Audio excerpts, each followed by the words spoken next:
Assalamualaikum warahmatullahi wabarakatuh dan Shalom. Perkenalkan, nama saya Avelia Tepaso, NIM 40121308, kelas D, Prodi PGSD. Di sini saya akan menjelaskan konsep materi fisika yang pertama, gaya dan energi. Gaya merupakan tarikan atau dorongan yang dapat menyebabkan benda berpindah tempat atau bergerak.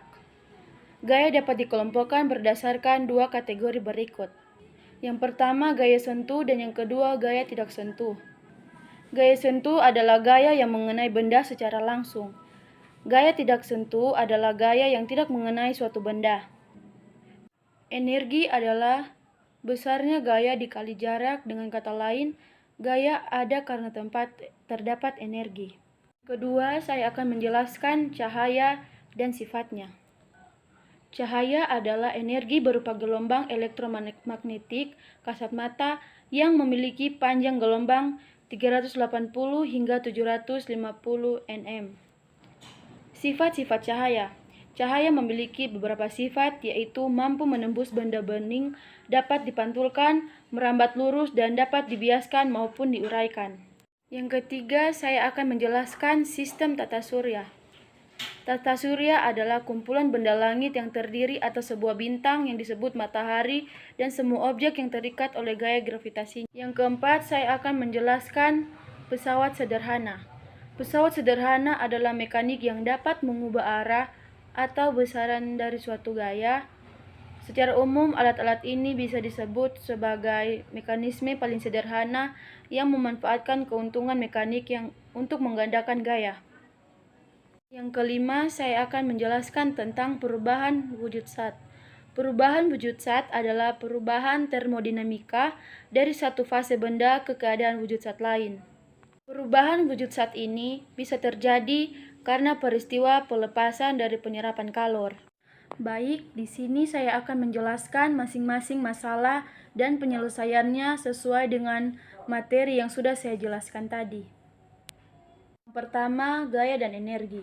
Permasalahannya, jika seseorang terlalu banyak mengeluarkan gaya atau gerakan, semakin banyak juga energi yang terkuras. Penyelesaiannya adalah menyeimbangkan gaya yang dikeluarkan sesuai dengan energi yang ada. Yang kedua yaitu cahaya dan sifatnya.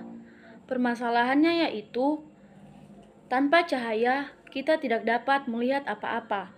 Oleh karena itu, diciptakannya lampu, lilin, senter, dan sebagainya sebagai alat penerangan.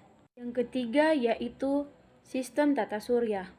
Permasalahannya yaitu mengenai panel surya.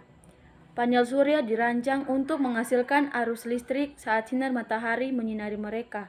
Ketika arus mengalir melalui string sel surya di dalam panel, resistansi dalam sel mengubah arus menjadi kehilangan panel. Penyelesaiannya yaitu panel masih mampu menyerap cahaya matahari yang cukup untuk menghasilkan output yang dapat digunakan. Pemiliknya cukup memperbaiki panel surya dengan waterproofing.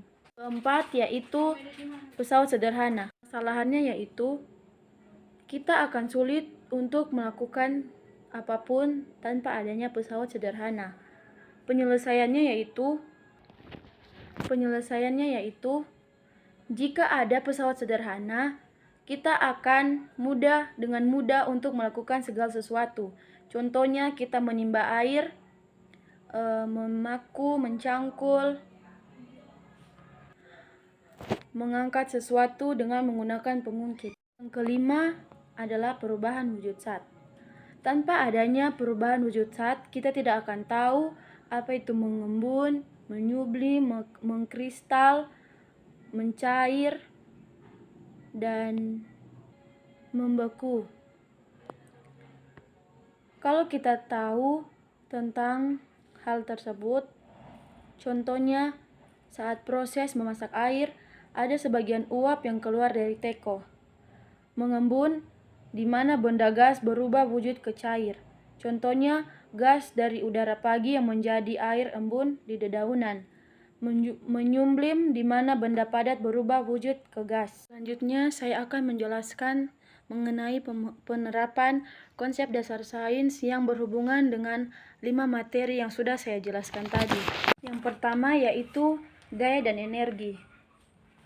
Untuk penerapannya kepada anak SD, yaitu untuk mengajar mereka untuk lebih mengetahui tentang gaya dan energi apa saja yang mereka lakukan dalam kehidupan sehari-hari.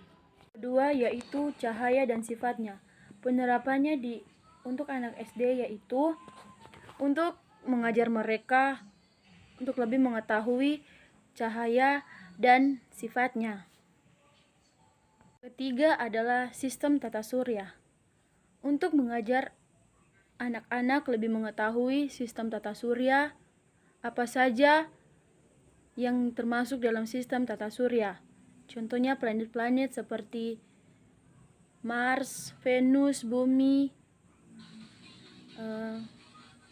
Saturnus, Uranus, Jupiter, dan lain sebagainya. Empat yaitu pesawat sederhana. Penerapannya itu anak-anak lebih mengetahui apa saja yang termasuk dalam pesawat sederhana, contohnya katrol, pengungkit, pacul, dan lain sebagainya. Dan mereka akan mengetahui apa saja kegunaan dari pesawat sederhana tersebut. Sekian penjelasan video dari saya. Saya ucapkan banyak terima kasih. Jika ada salah kata, saya mohon maaf. Saya akhiri. Wassalamualaikum warahmatullahi wabarakatuh dan shalom.